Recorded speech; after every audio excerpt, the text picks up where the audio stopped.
সরকারি চাকরিতে কোটা সংস্কার চেয়েছিল, এখন নিজেরাই হয়ে গেছে সরকার।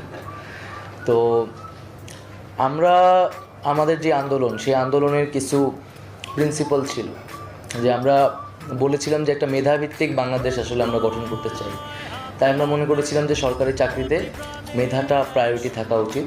কোটা থাকতে পারে, যতটুকু প্রয়োজন সেতটুকু রেখে সংস্কার করে মেধাটাকেই প্রায়োরিটি দেওয়া হোক, কারণ বাংলাদেশকে এগিয়ে যেতে হলে মেধাবীদের প্রাধান্য দিতে হবে। কারণ আমরা দেখতে পাচ্ছি যে মেধাবীরা দেশ নিয়ে হতাশ, তারা ব্যাপক পরিমাণে বিদেশমুখী, কারণ তারা মনে করছে যে তাদের মেধাটা আসলে যথাযথ গুরুত্ব দেওয়া হয় না বাংলাদেশে, বা তার কোনো সুযোগ নেই।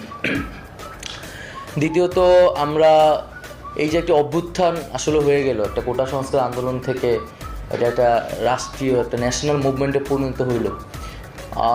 এর এর একটা অ্যাসপাইরেশন আছে, একটা আকাঙ্ক্ষা আছে যে এত